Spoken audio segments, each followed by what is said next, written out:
Gravity dam sliding में और overturning में कैसे फेल होते हैं और उनके आईएस कोडल प्रोविजंस क्या हैं, ये इस लेक्चर में देखते हैं।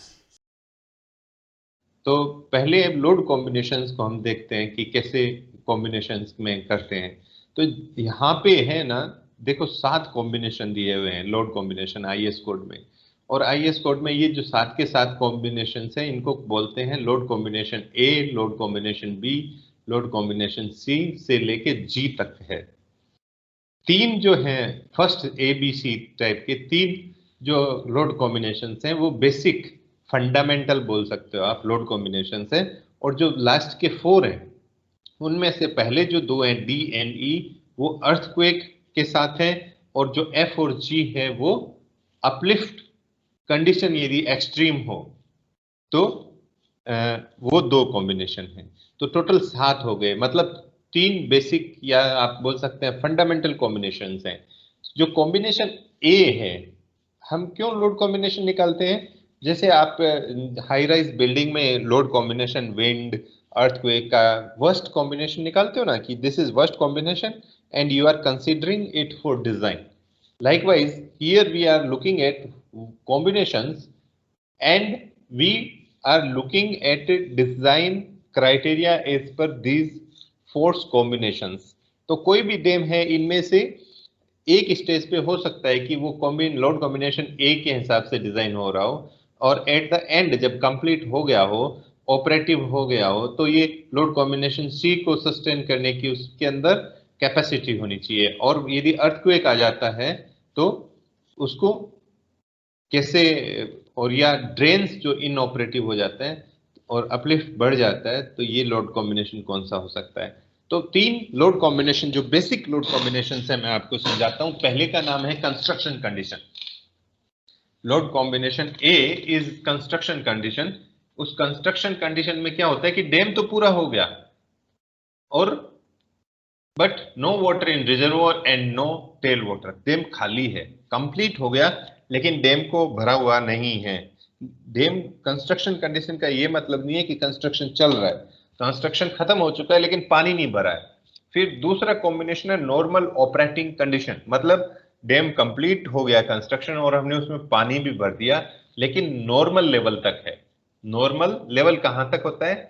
जिसमें हमारा जो स्पिलवे है उसका जो एपेक्स है, जो उसका ऊपर का टॉप का पॉइंट होता है, उसको वहां तक पानी भरा हुआ है नॉर्मल कंडीशन में, फुल रिजर्वोयर कंडीशन।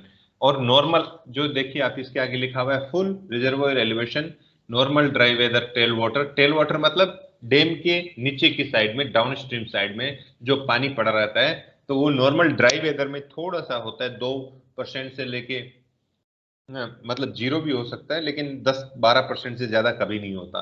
तो tail water normal, normal uplift मतलब ड्रेन्स जो हैं वो ऑपरेटिव है, सोइल के अंदर से जा रहा है। और आइस एंड सिल्ट हम लगा सकते हैं यदि ऐसी जगह पे डैम बना हुआ है जहाँ पे आइस प्रेशर भी है और सिल्ट प्रेशर भी है, तो वो भी हम एप्लीकेबल है तो यूज कर सकते हैं। जो तीसरा बेसिक कॉम्बिनेशन है, जब फ्लडिंग सिचुएशन होती है तो फ्लड का पानी है वो एक्स्ट्रा बढ़ जाता है। नॉर्मल ऑपरेटिंग कंडीशन मतलब फुल रिजर्वोयर से ऊपर चला जाता है। तो उस कंडीशन में क्या होता है, सारे गेट ओपन होते हैं लेकिन गेट के ऊपर से, जैसे सरदार सरोवर में जो लोड कॉम्बिनेशन है वो 137 किलोमीटर हो जाता है सी में, और यहाँ पे जब लोड कॉम्बिनेशन यहाँ देखते हैं तो 122 मीटर रहता है और यहाँ 137 हो जाता है। तो ये वाटर लेवल का डिफरेंस पड़ जाता है लोड कॉम्बिनेशन बी और सी में। फ्लड डिस्चार्ज में गेट की जो हाइट है वो मान लेते हैं कि पानी वहां तक भरा हुआ है, और उतना भरा हुआ है तो हमारी जो लोड कैलकुलेशन है, जो हाइड्रोस्टैटिक प्रेशर है, जो सिल्ट प्रेशर है, जो अपलिफ्ट प्रेशर है, जो अर्थक्वेक प्रेशर है, उनका जो कैलकुलेशन है वो डिफरेंट हो जाता है, ये एक एच जो कंपोनेंट चेंज होते हैं। तो ये 3 बेसिक कॉम्बिनेशन है। अभी मैं आपको 2 दिखाता हूं कि अर्थक्वेक के साथ कॉम्बिनेशन ए और बी है। थर्ड क्या है कि फ्लड के साथ हम अर्थक्वेक को नहीं लेते।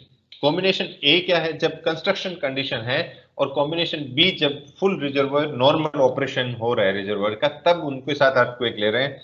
फ्लड और अर्थक्वेक दोनों साथ आएंगे ऐसा कॉम्बिनेशन हम नहीं लेते।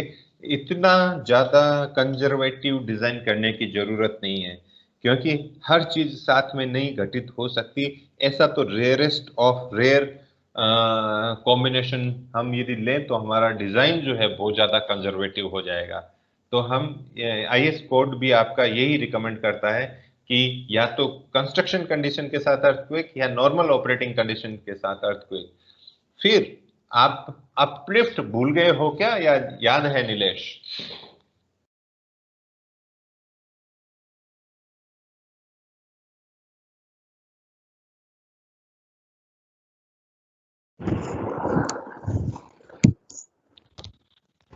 नीलेश, अपलिफ्ट भूल गए या याद है?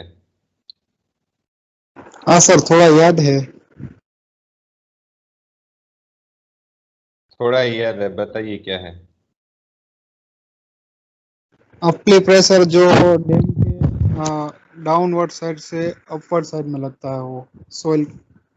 हाँ, सोइल में से जो पानी जाता है तब आप लगाते हो। एक सेकंड में भी वीडियो ऑन कर दूं, मेरा वीडियो ऑन, ऑडियो ऑफ हो गया, ऑफ है। अब मेरा वीडियो भी दिख रहा होगा आपको शायद, राइट? हाँ सब दिख रहा है।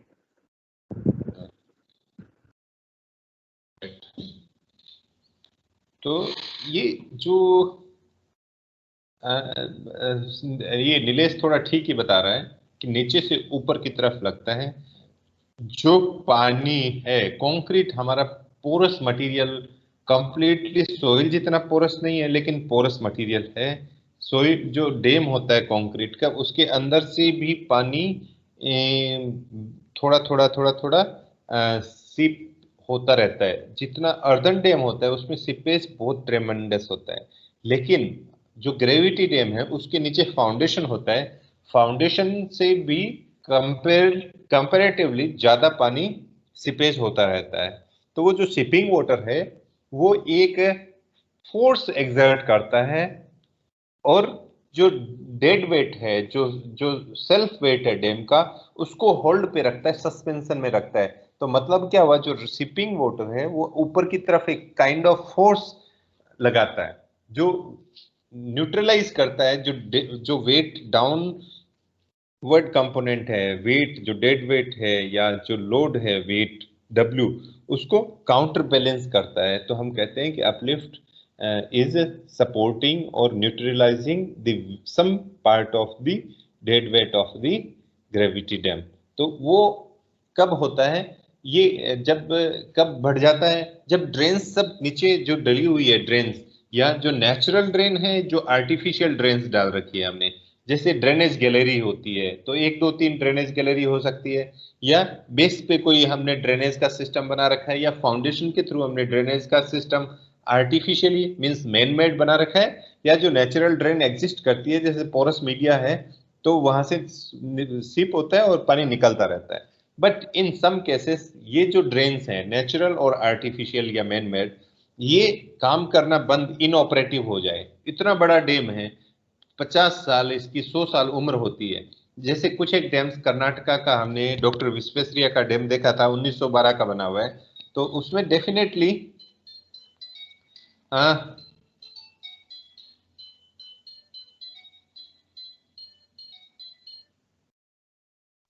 उसमें ड्रेन्स हैं, डेफिनेटली इतना वर्किंग कंडीशन में नहीं होगी जितनी कि उस समय होगी, क्योंकि जब पानी स्टेगनेंट होता है, सिल्ट डिपोजिशन होता है, डेब्रिश होता है, और मेनी अदर फैक्टर्स होते हैं जो अफेक्ट करते हैं और उनको ड्रेन्स को इनऑपरेटिव बना देते हैं। तो ये जो दो कंडीशन है हमारी, जब ड्रेन्स इन ऑपरेटिव हो जाती है, इसका मतलब क्या हुआ कि अपलिफ्ट बढ़ जाता है। अपलिफ्ट कब बढ़ता है, जब जो सिपिंग वाटर है वो नीचे जो फाउंडेशन में एक्यूमुलेट होता रहता है ज्यादा, और नीचे ज्यादा सोइल को जो सेचुरेशन पॉइंट से भी ज्यादा फ्री फ्लो रहता है, पानी का अवेलेबिलिटी रहता है, तो वो ज्यादा प्रेशर अपलिफ्ट एक्सर्ट करेगा। तो ये एक वर्स्ट कंडीशन है एफ और जी, कि हम किसके साथ देखते हैं? एक तो देखते हैं सी के साथ। सी कब? सी कब है? जब फ्लडिंग सिचुएशन है। एक तो फ्लड आ रहा है, कॉम्बिनेशन सी में क्या है? फ्लडिंग सिचुएशन है। तो एक तो फ्लड आ रहा है, ऊपर से नीचे से ड्रेन भी इनऑपरेटिव है, तो ये एक वर्स्ट कंडीशन है। और उसके बाद और क्या वर्स्ट कंडीशन है? ई। ई में क्या है, नॉर्मल, बी प्लस अर्थक्वेक, मतलब normal reservoir operation plus earthquake plus आपकी ड्रेन्स इनऑपरेटिव है, तो वो लोड कॉम्बिनेशन जी हुआ। तो ये 7 टाइप के आपके यहाँ पे लोड कॉम्बिनेशंस है, और इनमें से किसी भी एक टाइप का हम अज्यूम कर लेते हैं कि दिस वुड एग्जिस्ट, तो हम उसके हिसाब से उसका फिर कैलकुलेशन करेंगे। जो स्टेबिलिटी कैलकुलेशन है वो इसके हिसाब से होगा। मैं आपको नेक्स्ट लेवल पे लेके जाता हूं।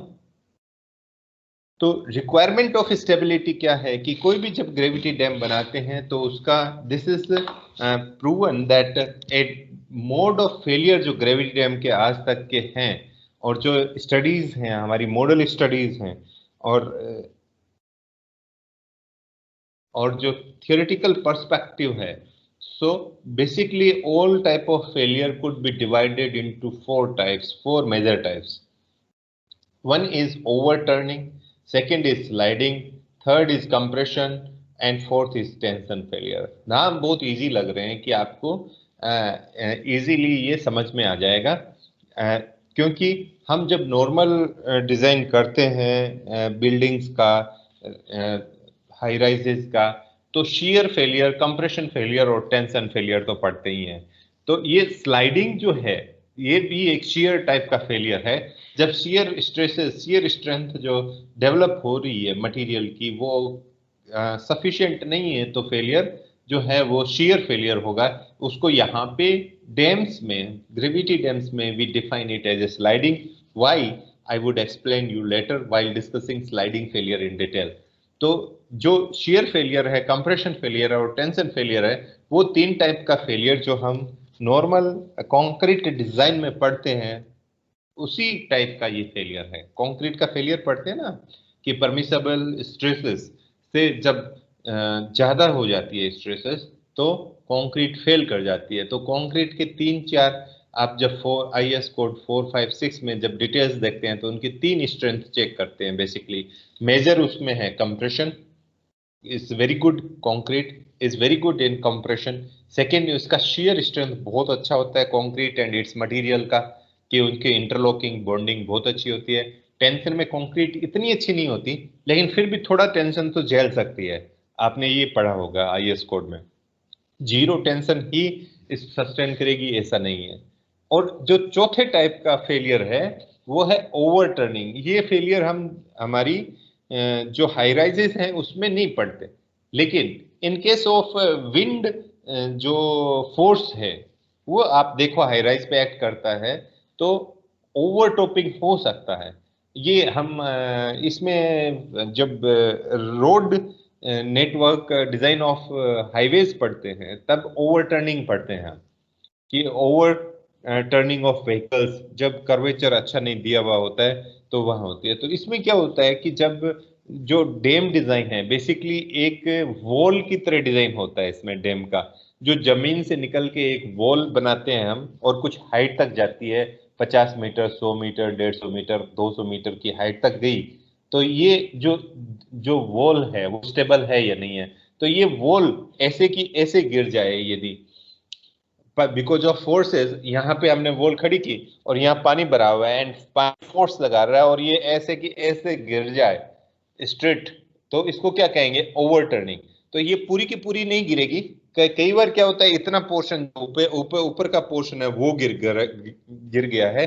कई बार जब फाउंडेशन और डैम का जो वॉल है उसके बीच का जो पोर्शन है वहां से ही पूरी ओवरटॉपिंग हो सकती है, ओवरटर्निंग हो सकती है डैम सेक्शन। तो आप समझ सकते हो कि चारों टाइप का फेलियर, ओवरटर्निंग मतलब कि ऐसे टर्न करते हैं, ये कैसे होता है हम through force calculation and moments calculation देखेंगे कैसे ओवरटर्निंग पॉसिबल। दूसरा, स्लाइडिंग कैसे पॉसिबल है हम देखेंगे। शियर यदि अच्छा नहीं है तो स्लाइड कैसे करेगा, शियर स्ट्रेंथ डेवलप नहीं हो रहा है तो कैसे स्लाइड करेगा।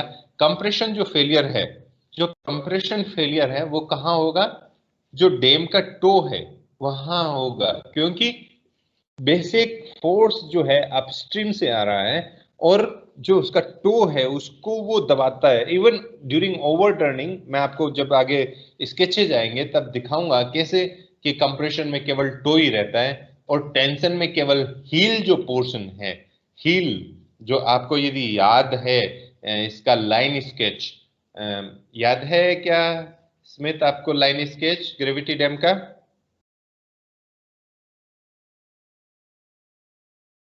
हाँ सर थोड़ा याद है। टो और हील याद आ रहा है ना आपको? हाँ सर। ओके, तो टेंशन जो फेलियर है, जो टेंशन फेलियर है बिकॉज ऑफ टेंसाइल स्ट्रेंथ, कि मटेरियल की जो टेंसाइल स्ट्रेंथ है that is being exceeded. Safe जो टेंसाइल स्ट्रेंथ है, कंक्रीट हम यूज करते हैं ग्रेविटी डैम में mostly, sometimes we also use bricks और से स्टोन, तो उसका जो टेंसाइल स्ट्रेंथ है वो being exceeded, the stresses are exceeding the strength of the material, tensile or compression or the shear। तो ये इस टाइप का 4 टाइप का फेलियर है। तो आपने ये पढ़ा होगा कि the design shall satisfy the following requirement of stability: the dam shall be safe against sliding on any plane, the dam shall be safe against sliding on any plane or combination of planes within the dam। This is not true that only which plane? Horizontal plane between foundation and dam or at any horizontal plane in the dam section। किसी भी dam section में हमें sliding के लिए check करना चाहिए, क्योंकि जब डैम बनाते हैं तो हम 5-5 मीटर की कंक्रीटिंग करते हैं and every 5 metre plane with construction joint is susceptible for sliding kind of thing। So any joint which we horizontal we are providing throughout the section of the dam should be checked for sliding for the shear strength or sliding failure। okay, तो stability requirement का मतलब है हम failure study कर रहे हैं। दूसरा point जो है बहुत ही अच्छा है कि the dam shall be safe against overturning at any plane, not only at the top, not only at the top, mostly overturning of the dam takes place at the top, but any plane we should check overturning at any plane within the dam at the base or at any plane below the base, even below the base means जो concreting हो रहा है उसके नीचे foundation जो है हमारी, foundation मतलब क्या हुआ, जिसके ऊपर हमने कंक्रीटिंग चालू किया है। कंक्रीटिंग किस पे चालू करते हैं? After scraping the loose material, loose soil, loose rock, हम जो rigid impervious rock with sufficient strength हमें मिलती है उसमें हम कंक्रीटिंग चालू करते हैं।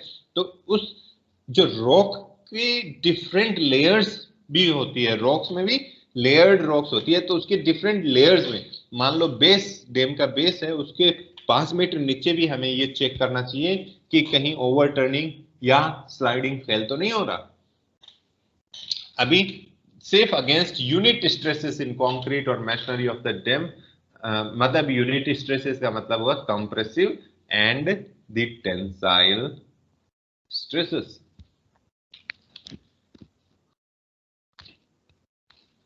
These are golden words written over here, so you go through this। I explained to you that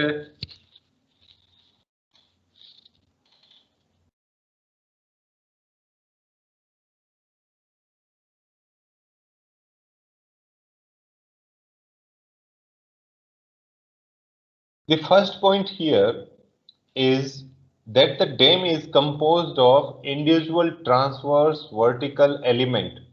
हम क्या जब भी डिजाइन करते हैं या फेलियर स्टडी करते हैं तो हम डैम को 1 किलोमीटर लंबा है तो पूरा लंबा नहीं मान लेते, हम डैम को एक यूनिट लेंथ ही मानते हैं, 1 मीटर की लेंथ मान लेते हैं। जब हम MQS सिस्टम में कैलकुलेशन करेंगे तो 1 मीटर की, और यदि कोई FPS में कर रहा है, फुट पाउंड एंड सेकेंड्स में कर रहा है, तो 1 फुट उसकी लेंथ मान लेता है। और वर्टिकल ट्रांसवर्स लेमिना उसी को एक कॉलम खड़ा है जमीन पे, इस हिसाब से देख के उसकी कैलकुलेशन करता है, न कि पूरा का पूरा करते हैं। लेकिन जब डैम एक्चुअल में डिजाइन करते हैं तब पूरा का पूरा इसको एक सारी की सारी जो लेमिनास हैं उनको एक साथ इकट्ठा करके एक स्टडी हमें कैलकुलेशन जो फेलियर का है वो करना ही पड़ता है। But for the sake of this यहाँ पे बेसिक हम स्टडी करेंगे व्हाट वी कर individual transverse vertical elements each of which carrying its load to the foundation without transfer of load from or to adjacent elements। मतलब एक जो vertical lamina है वो दूसरे एलिमेंट को या लेमिना को लोड ट्रांसफर नहीं कर रहे, वो रियलिटी में नहीं होता, वो रियलिटी में नहीं होता। Every element, every vertical unit element is interconnected. तो ये चीज समझने लायक है कि हम पूरे 1 किलोमीटर को डिजाइन नहीं कर रहे हैं, हम एक सेक्शन ले रहे हैं, उस सेक्शन का डिजाइन कर रहे हैं। एक ही 1 किलोमीटर लंबा डैम में 3-4 सेक्शन पे डिफरेंट डिजाइन होता है और डिफरेंट डिजाइन को हम इसी के साथ कंपेयर करते हैं एंड बेस्ट इज इम्प्लीमेंटेड कि ये सब में सुटेबल हो रहा है। तो ये इंडिविजुअली आप चेक कर सकते हो। तो ये पॉइंट मेरे को नीलेश समझ में आया होगा। थोड़ा सा ट्रिकी है समझने में, लेकिन फिर भी आपको समझना चाहिए ये कि हम इसका केवल यूनिट लेंथ लेके डिजाइन करते हैं। जब भी हम कैलकुलेशन करेंगे तो एरिया की करेंगे, डेप्थ को मल्टीप्लाई नहीं करेंगे, 5 मीटर नहीं मल्टीप्लाई करेंगे, 1 से मल्टीप्लाई करेंगे तो area becomes volume. Are you getting? तो जब भी कैलकुलेशन आएगी फेलियर की, आप जब इसके सम्स न्यूमेरिकल सोल्व करोगे असाइनमेंट में, तब जितना भी एरिया है it will become volume because length we are considering as unit and in our case it's 1 metre. That the vertical stress varies linearly from upstream phase to downstream phase on any horizontal section. That vertical stresses, जो भी vertical stresses because of vertical loading जितनी भी आ रही है वो linearly vary करती है। कहाँ से? upstream से लेके downstream तक linearly vary करती है। तो इसमें जब भी आएगा तब हम देखेंगे कि uplift pressure या stresses कैसे linearly vary करती है। तो हम कोई दूसरा assumption नहीं रखते, यही assume करते हैं कि linearly vary करती है upstream से लेके downstream तक।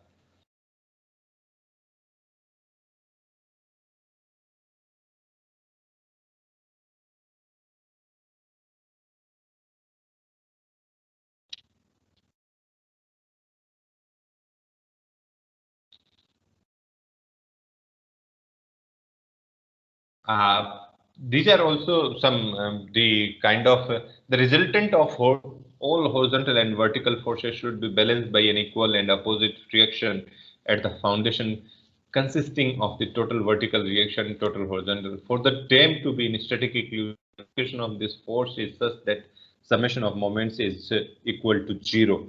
And that is what we do in design of the concrete structures. The distribution of the vertical reaction is assumed as trapezoidal for the convenience only. The problem of determining the actual distribution is complicated by the horizontal reaction, internal stress relations and other.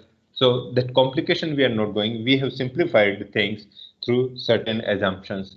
We are not going to, because this is very big structure and each and every things cannot be really calculated to the maximum level, and what is done is simplified with certain assumptions.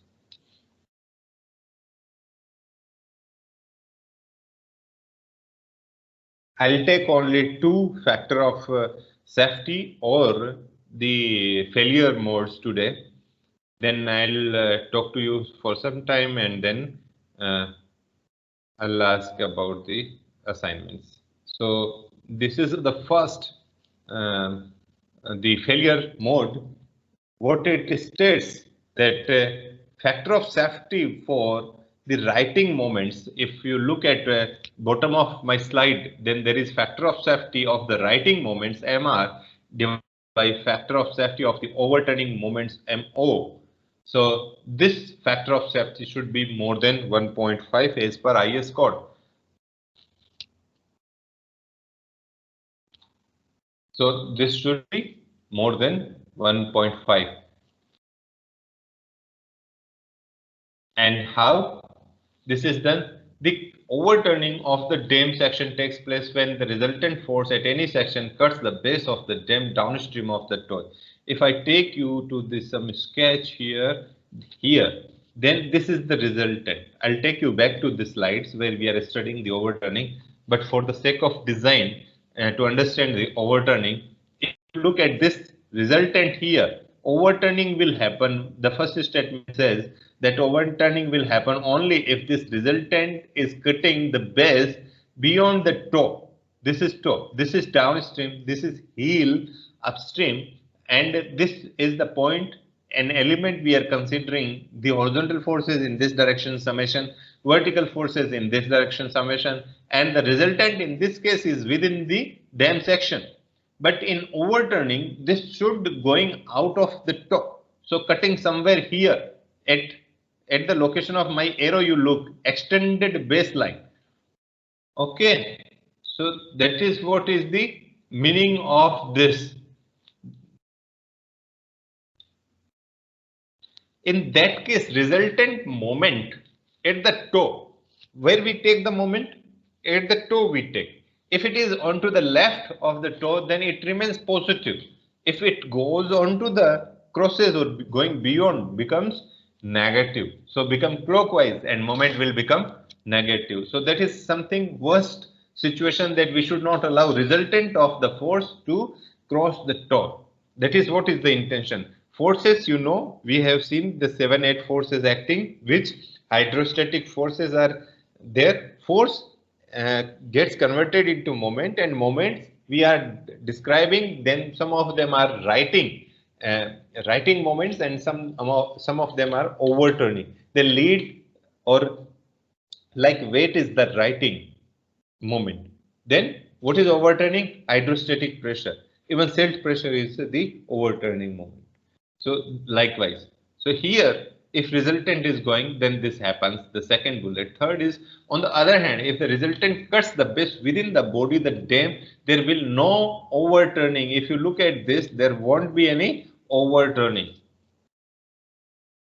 For stability requirement, the dam must be safe against overturning.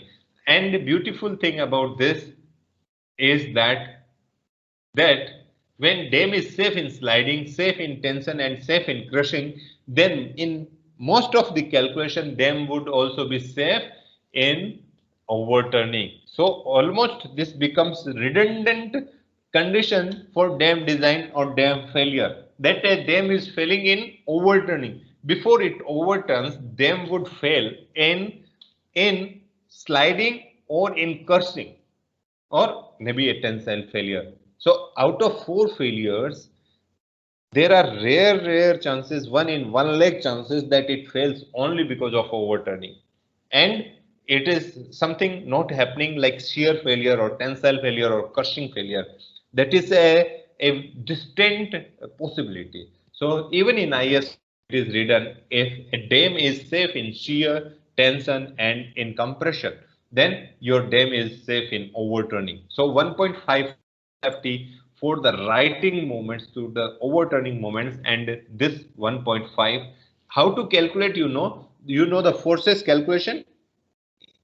Force calculation multiply by the distance, you will get the moment. So that calculation come up here. So you do the calculation of assignment given to you. So those calculation will make the understanding more clearer to you. Now coming to the slide, as I explained you all earlier, that this is combination of 2 things: sliding resistance or the shear strength. Sliding is consisting of 2 things. One is the friction between 2 layers. If you look at this, if I am visible to you, then dam section is at any level, say from the base, I am considering 20 meter horizontal plane. Then here it may slide like this, it may slide like this, but who is preventing? One is the shear strength, and second is the friction. So there are 2 things contributing to resist the sliding, and which are there here onto this formula in the sliding, that this is combination. The factor of safety against sliding is the combination of friction, this mu, and the toe. This is the shear strength of the material, and this is the friction factor of the material. So I take you back to the slide where we started here. Now you could read this, that it says that who really prevent the sliding of the dam section at any horizontal plane, may it be within the dam or in the foundation. Even foundation, if is stratified, if layered, then there may be sliding. happening. So we have to consider if dam is 100 meter and 20 meter below, if there is a sliding, then at 120 meter from the top of the dam, we have to check this sliding, whether the plane, horizontal plane is susceptible for sliding or not. In that case, we have to consider these two forces. One is the shear and second is the friction, and the calculation would come handy with this formula given in IS code. So this formula again I show here, factor of safety should not be less than 1, but here the factor of safety should not be less than 1. In overturning it was 1.5, but what has happened that the internal factor of safety for friction and internal factor of safety for cohesion, matlab for shear, is being introduced. So those factor of safety are acting here. You look at these two. So these factors will make this one more than 1, around 1.5, as we have seen in the factor of safety against overturning. So this formula is nothing but summation of the resistance divided by what is sigma h. Sigma is the total horizontal force causing the sliding. The horizontal force is causing the sliding, not the other forces. So what we do the sigma W minus uplift. So that is what we multiply by the coefficient of friction, internal friction of the material, 0.65 to 0.75. So mu times sigma W, weight of the dam, minus total uplift force, we multiply by mu and divide it by F phi. What is F phi? Is the partial factor of safety in respect of friction. This is partial factor of safety. So that is one component, that the friction resistance, that is friction resistance. You look at up till here. If I could get the marker here, something.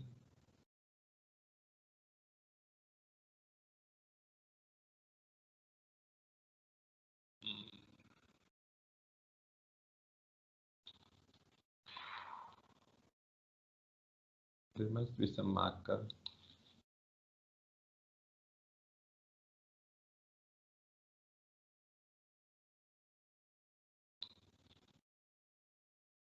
No trouble. So this is what is the first part. The second part, tau C. Tau C is what? Cohesion of the material. Tau C is the cohesion of the material or permissible shear stress.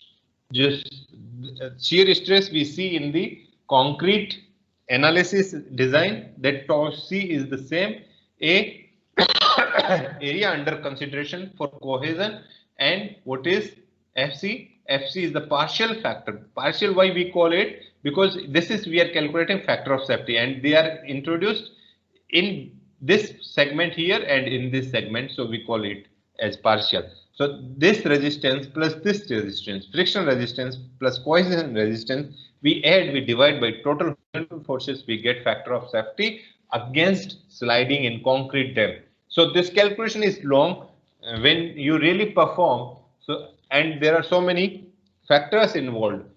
And these are the from the this IS code that values of this partial safety factor for friction and cohesion are given for different load conditions A, B, C, D, E, and F.